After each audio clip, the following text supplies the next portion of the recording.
Muy buenos días, muy buenas tardes, dependiendo cuando estén viendo este video. Muchísimas gracias, Paola, por estar acá. Mi nombre es Macarena Kunkel, estoy con Joaquín Rivera. Y bueno, te queríamos contar un poco, darte la bienvenida a esta entrevista, que forma parte de un ciclo de entrevistas que estamos haciendo desde el Centro de Estudios Soberanía, que es un centro de estudios que nuclea a jóvenes profesionales de distintas disciplinas de las ciencias sociales, que nos juntamos y nos organizamos para debatir temas de actualidad, principalmente con una mirada internacional y en clave soberana, ¿no? En clave de soberanía, utilizando ese concepto como articulador de todas las distintas acciones que estamos haciendo. Así que te agradecemos muchísimo por haber accedido a tener esta entrevista y esta charla. Muchísimas gracias. Y ahora le voy a dar la palabra a Joaquín para que te presente y te haga la primera pregunta. Bien. Bueno, hoy estamos, gracias Maca, estamos con Paola Pavón, una gran amiga. Paola es prefecta de Pichincha, pero no solamente es eso, sino que es una compañera, una militante, es abogada también, y además de todo eso es una persona entrañable y muy querida. Así que para dar inicio, Pao, contanos cómo es la situación actual de Ecuador, y cómo la están viviendo y, bueno, y en dónde nos encontramos. Muchísimas gracias, Joaquín. Un abrazo también a Macarena y a todos los que nos miran. Estoy muy contenta de estar en este espacio, sobre todo porque la clave con lo que se desarrolla es precisamente la soberanía. Cuánto hemos peleado en la patria grande, en América Latina y en el Ecuador por nuestra soberanía. Así que muy contenta de estar acá. La situación que vivimos es una situación muy difícil, muy complicada. El Ecuador no solamente está enfrentando una crisis económica, una crisis política, una crisis sanitaria, sino también una crisis, yo me atrevería a decir, incluso moral y de desinstitucionalización. Una crisis económica que se agrava con la pandemia, pero que su origen tiene en el modelo económico que viene liderando el régimen de Moreno durante los últimos años. Ahora parecería que la responsabilidad únicamente es de la pandemia. La pandemia nos tomó a todos por sorpresa, a todos los países. Obviamente hay una recesión económica mundial. El Ecuador, más aún con una economía dolarizada, no puede estar al margen. Pero lo importante y lo que me interesa subrayar es que han sido las políticas neoliberales, además hoy con un tinte autoritario que ha liderado Moreno, en donde se ha seguido a pie juntilla la receta del Fondo Monetario Internacional. Hoy estamos en octubre, un año después de las manifestaciones que se dieron en el Ecuador, que fueron un punto de quiebre a propósito de varias medidas económicas, entre ellas el incremento de los combustibles que suscitaron una serie de protestas durante varios días populares en todo el Ecuador en rechazo. En ese momento se derogó ese decreto, pero durante este año, poco a poco, el gobierno nacional, y además utilizando la pandemia como un elemento que inmovilizó al país, ha colocado toda esta agenda. Yo quiero recordarles que la forma en la que enfrentó este gobierno la pandemia fue precisamente pagando la deuda externa. Este fue el único país en la región que prefirió pagar la deuda externa a invertir en salud, que era una de las recomendaciones que incluso hicieron los organismos multilaterales. Muchos dijeron, hay que hacer un pare al pago de la deuda, hay que establecer morosidad, este momento se necesita recursos, invertir en la salud, y acá en el Ecuador se optó por el pago a los tenedores de deuda, de bonos, a diferencia de inyectarlo en el sistema de salud. Así que nuestra crisis económica es una crisis muy compleja. En el último semestre se registra más de 1 millón de desempleos. En el último semestre, estos son datos confirmados ya del Instituto Nacional de Estadísticas y Censos, que además tuvo una dificultad enorme para tomar la muestra, porque hoy se lo hizo de vías telefónicas, telemáticas, y ahí hay un sesgo muy fuerte porque estarías dejando por fuera todo el espectro rural, que sin duda aumentaría mucho más el número de ecuatorianos y ecuatorianas que están por fuera de el empleo, lo diría entre comillas, formal. Así que la situación económica es muy grave, la situación sanitaria. Aquí tenemos una dificultad. No hemos logrado durante estos 7 meses tener datos reales. Hay datos oficiales, pero estos datos oficiales de la pandemia no son reales. Por ejemplo, tenemos solamente en un registro oficial aproximadamente 33,000 fallecidos. Si comparamos las cifras de fallecidos por COVID versus las cifras del registro civil del año pasado, nos damos cuenta que ahí hay un subregistro muy grande y estamos llegando aproximadamente a los 150,000 contagiados, también con un gran subregistro, porque somos uno de los países en América Latina que menos pruebas rápidas o pruebas PCR está realizando a la población. Entonces tenemos un gran subregistro, por eso hablamos de las cifras reales versus las cifras oficiales. Entonces, crisis económica, pandemia, una crisis política muy fuerte, 9 de cada 10 ecuatorianos rechazan el régimen de Moreno. Esto es altísimo, hay un descontento generalizado. Los ecuatorianos y ecuatorianas en este momento, su principal sentimiento es la desesperanza.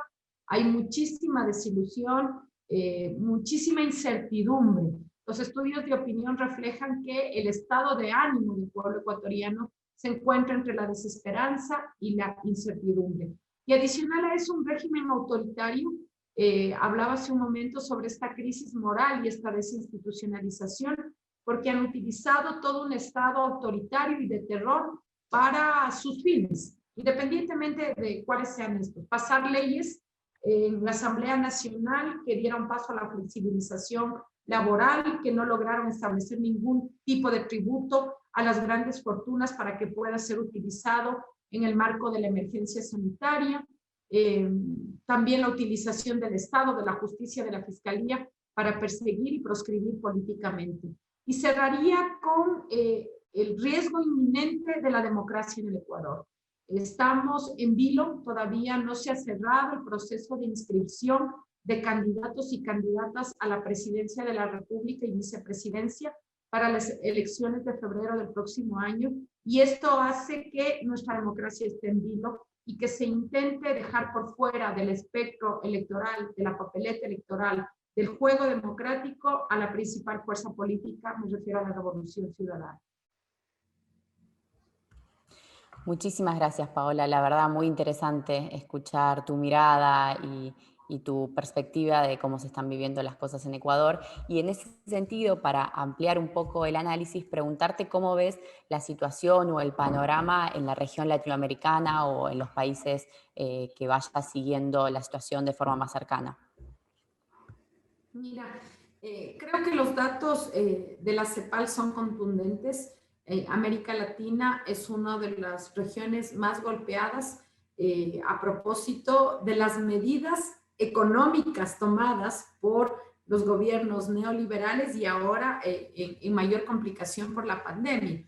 Y creo que adicional a eso se está viviendo una hoja de ruta que sin duda está vinculada a los intereses que distan de la soberanía de nuestros pueblos, intereses que están por fuera de nuestros territorios nacionales, que están siguiendo una misma hoja de ruta con la intención de proscribir a los procesos que en su momento fueron determinantes para generar condiciones de igualdad, disminuir las brechas de inequidad en América Latina. Me refiero a los procesos progresistas. Creo que lo que ha pasado en Brasil, lo que pasó en Argentina, lo que pasó en Ecuador, en Bolivia, dan cuenta de que hay una hoja de ruta general. Y creo que hoy estamos, países como Ecuador y Bolivia, sufriendo una segunda arremetida frente a lo que en este momento significa oxígeno para América Latina, y me refiero al triunfo de Alberto y de Cristina en Argentina. Yo creo que este triunfo que tuvieron los procesos progresistas, nacionalistas, populares en Argentina, hicieron que esta hoja de ruta y estos intereses transnacionales sean mucho más duros con nuestros países. El golpe de Estado que vivió Bolivia en diciembre del año pasado es respuesta a esto, a este temor de que haya un cambio de giro, un cambio de timón en América Latina, y sentimos que lo mismo está pasando en Ecuador de cara a la elección de febrero. Entonces, creo que nuestra región en este momento, a diferencia de Argentina, está atravesando un fuerte proceso de desinstitucionalización, una arremetida del modelo económico neoliberal con tintes absolutamente autoritarios, no porque el neoliberalismo no haya sido antes autoritario, sino que hoy está utilizando de forma desvergonzada todo un aparato del Estado, todo el Estado, para poder perseguir y proscribir a quienes piensan diferente y sobre todo a quienes representan intereses colectivos, intereses ciudadanos, intereses que buscan defender la soberanía de nuestros territorios.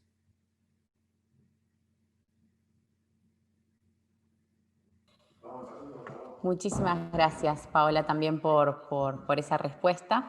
Y en línea un poco con lo que venías comentando antes sobre la situación de Ecuador, te queríamos preguntar si podías profundizar un poco más sobre, en términos electorales, cómo está la situación en Ecuador y cómo están los intentos por, bueno, ya nos dirás si proscribir o no a determinadas fuerzas políticas. Queríamos preguntarte, en vistas a las elecciones de febrero, cómo está la situación electoral y la situación política y partidaria allá. Mira, yo te decía que como conclusión, la democracia en Ecuador está en riesgo y me parece importante, aprovechando el espacio de influencia del Centro de Estudios de Soberanía, no solamente en Argentina, sino en la región, poder señalar que venimos enfrentando como proceso político, y me refiero a la Revolución Ciudadana, una arremetida durante los últimos 3 años. Nosotros perdimos nuestra organización política, nos la quitaron. Moreno no solamente se quedó con un gobierno que hoy está al servicio de la derecha, sino también se quedó con nuestra organización política. Él preside lo que en su momento fue Alianza País. Joaquín tal vez lo reconocerá, le parecerá más familiar lo que significó Alianza País y la fuerza que como organización política representaba en el Ecuador. Durante estos 3 años nosotros hemos hecho un gran esfuerzo por lograr tener casillero electoral y podernos mantener vigentes en los procesos democráticos, tanto locales, regionales, como nacionales. En este momento, el Consejo Nacional Electoral ha proscrito a la última organización política que nos dio cabida a la Revolución Ciudadana. Me refiero al partido Compromiso Social. Compromiso Social, por ejemplo, es el partido con el cual obtuve mi triunfo de prefecta de Pichincha en las elecciones del año pasado. Es decir, esta organización que viene funcionando desde el 2007 hoy termina siendo proscrita porque ha dado cabida al correísmo. Entonces, un poco para que ustedes puedan dimensionar el nivel de persecución, no hay ni siquiera la intención de cuidar las formas por parte de las funciones del Estado como la función electoral. Creo que fue de público conocimiento en la región la proscripción de Rafael Correa. Rafael Correa fue sentenciado en última instancia, un proceso judicial que en cualquier otro caso duraría muchos años.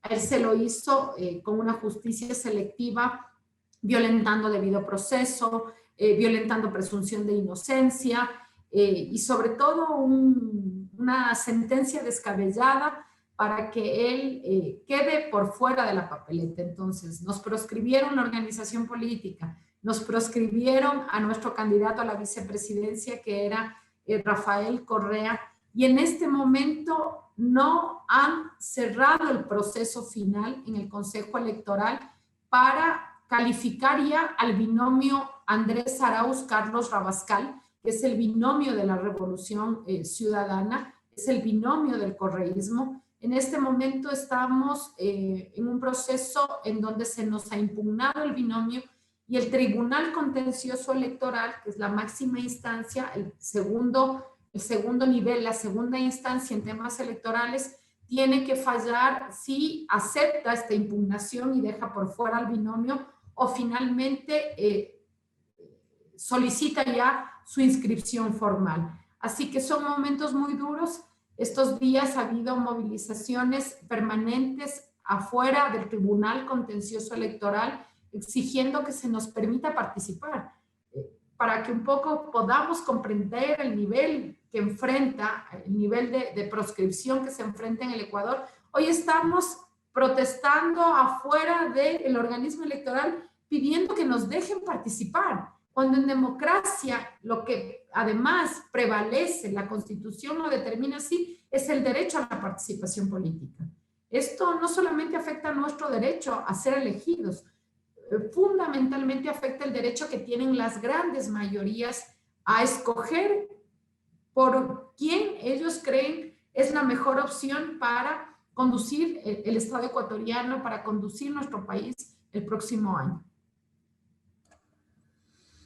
Qué interesante, Pau. Y qué duro suena lo que nos contás. Entonces ya vaya también un abrazo en este instante.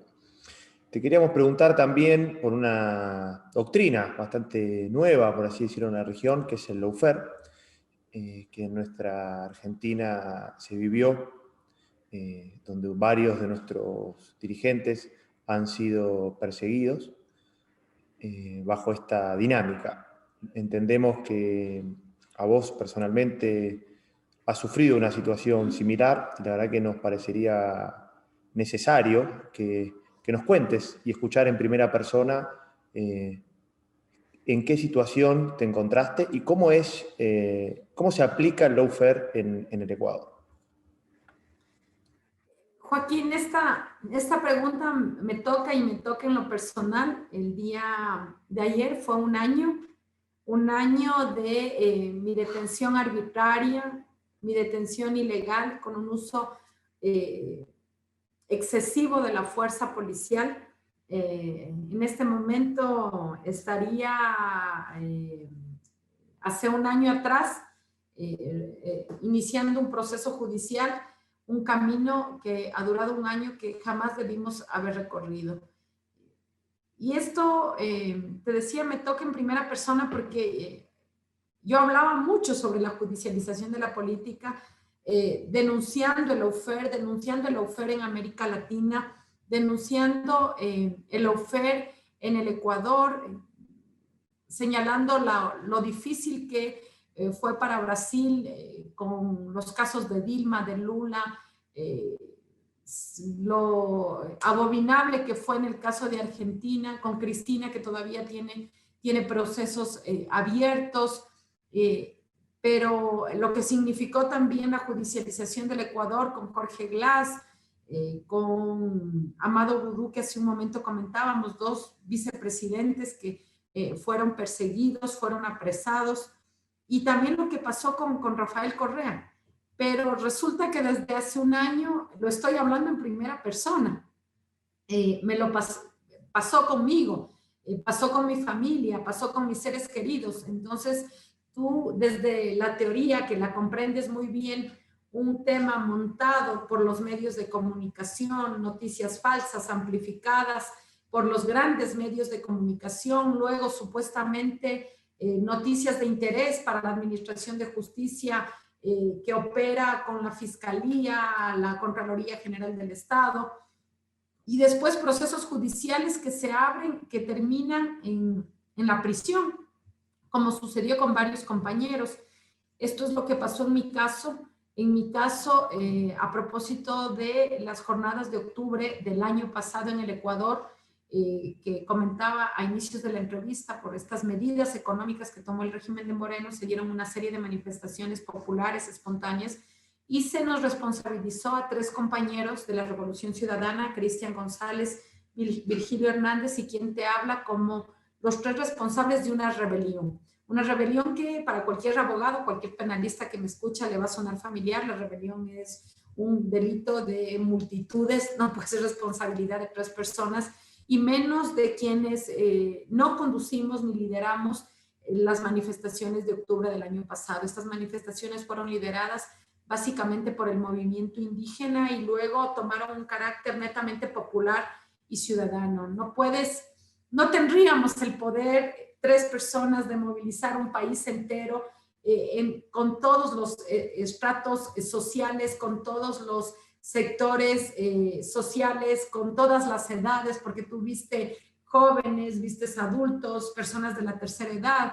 Es decir, fue una manifestación ciudadana popular como un punto de inflexión frente a lo que han sido los años de gobierno de Moreno, en donde se han menoscabado las economías de nuestras familias, donde se ha empobrecido a la gente. Fue un estallido social. Esto ha llevado a un proceso judicial que, como te digo, va ya un año. En este momento se ha hecho un llamamiento a juicio.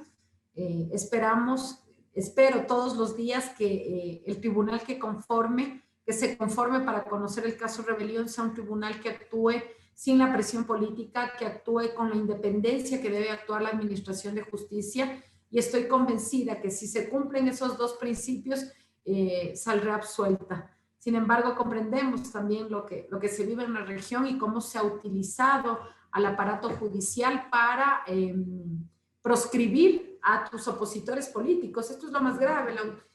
Antes, en las dictaduras de los 70 que marcaron América Latina, tú eliminabas a quienes pensaban diferente.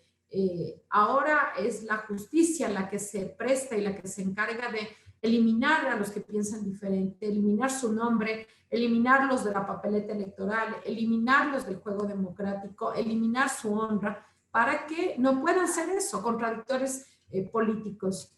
Este juicio de rebelión estoy convencida, pasará a la historia como el juicio en donde se pretendió eliminar la libertad de expresión, donde se combatió las ideas diferentes, distintas, que en democracia son tan necesarias. Paola, y en el día de ayer, por las redes sociales, se lanzó un documental donde cuenta un poco esto que vos también nos detallás. ¿Nos contarías un poquito de qué se trata el documental y con qué perspectivas lo encarás?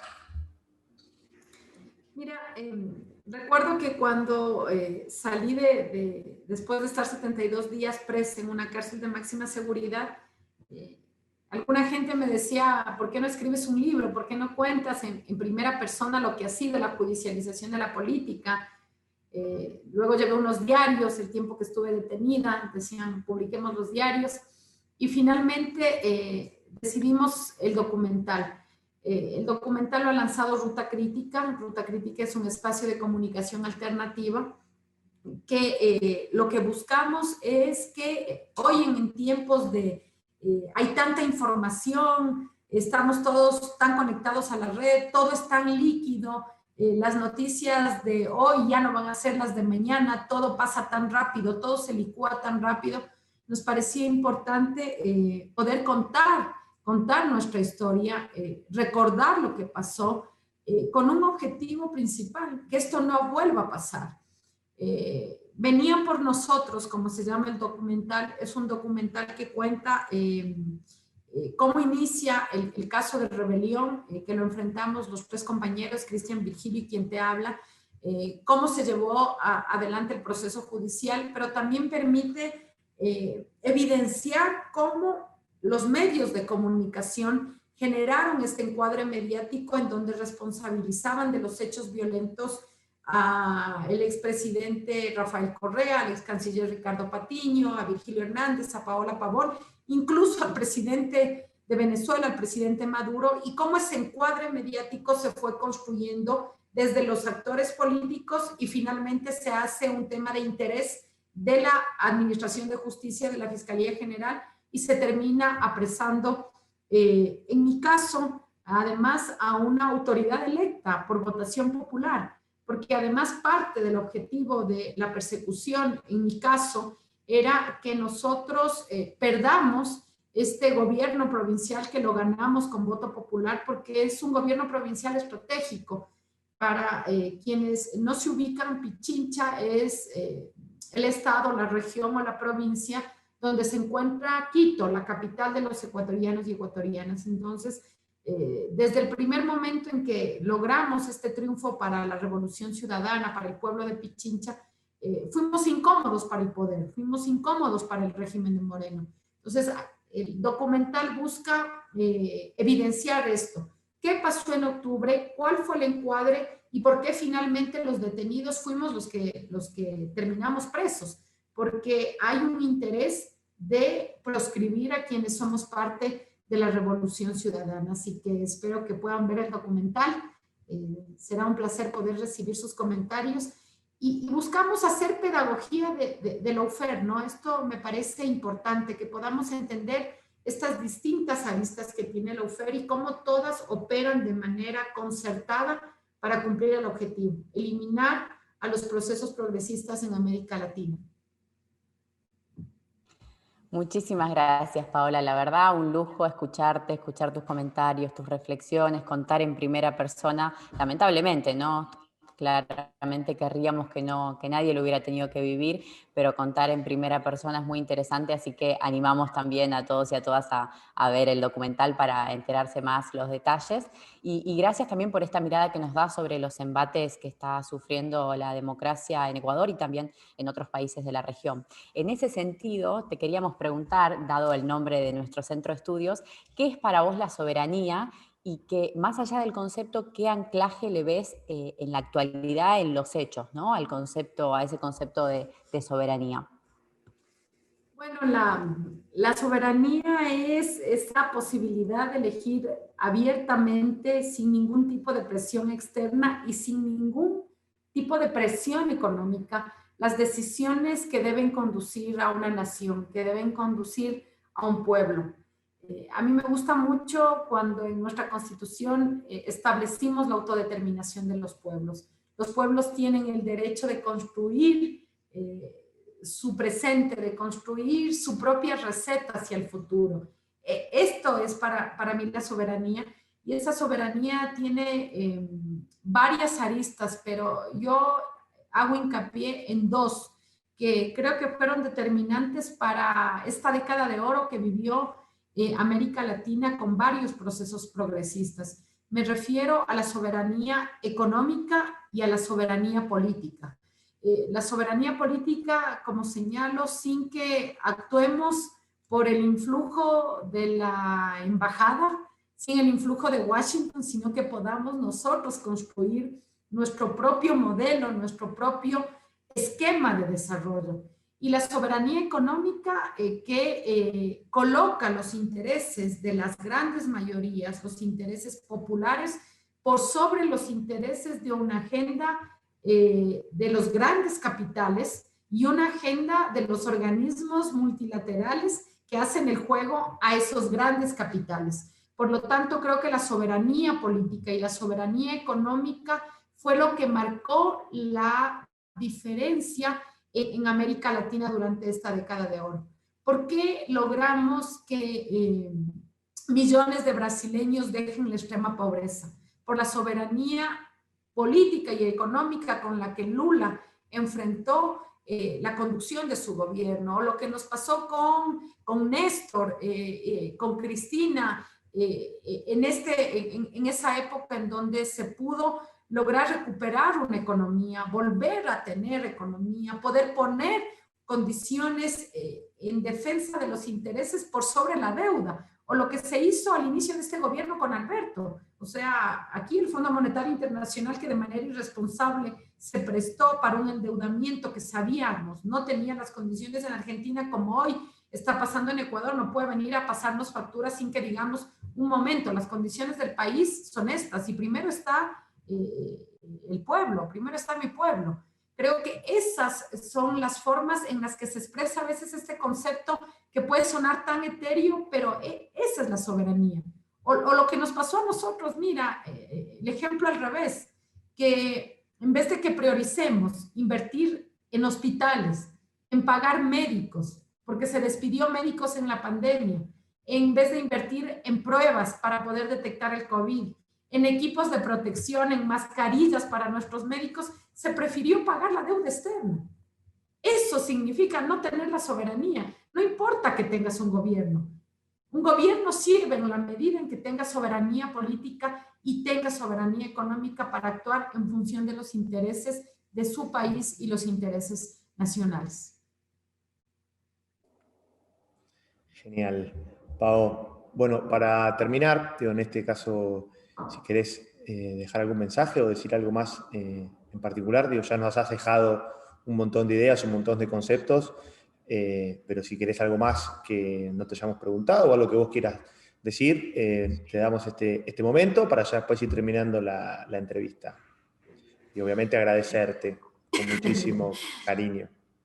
Decirles que estoy muy contenta de estar aquí, agradecerles mucho por el espacio y quisiera cerrar con algo, Joaquín, que me parece importante.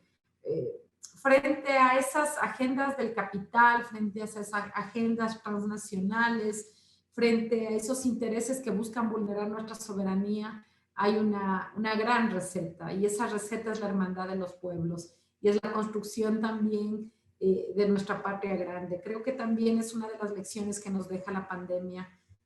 Otras condiciones habríamos tenido si UNASUR habría seguido funcionando, si tendríamos una mirada integral regional. Mira, en este momento no hemos tenido la capacidad desde la ciencia, desde la investigación, poder enfrentar la pandemia con condiciones propias en América Latina. Estamos un poco esperanzados de lo que pueda pasar en Rusia, de lo que pueda pasar en China, para ir superando esta pandemia. Entonces creo que la gran lección frente a este mal es que hay hermandad, y durante estos meses, estos años que han sido muy duros para el Ecuador, la solidaridad internacional ha sido fundamental. Yo quiero agradecer mucho a Argentina, a su gobierno, a su pueblo, a las organizaciones de derechos humanos, a las organizaciones de derechos de las mujeres que no nos han dejado solas, nos han acompañado de forma permanente, y pedirles que sigan vigilantes de cómo se desarrolla el proceso democrático, tanto en Bolivia como en Ecuador. En Ecuador estas semanas son gravitantes. Hasta el 28 de este mes se deberían definir ya los binomios, y por eso pedirles que nos acompañen y que puedan hacer un llamado a la comunidad internacional para que en países como los nuestros se respete la democracia y se respete la autodeterminación de nuestro pueblo. Muchísimas gracias, Paola. Sí, desde nuestro lugar vamos a hacer todas las acciones posibles para seguir apoyando la situación y garantizando, acompañándolos en este intento de garantizar el pleno ejercicio de la democracia para el pueblo ecuatoriano. Te agradecemos muchísimo y seguiremos encontrándonos en acciones que persigan ese anhelo, ese sueño, pero también esa necesidad de construir una patria grande. Un abrazo.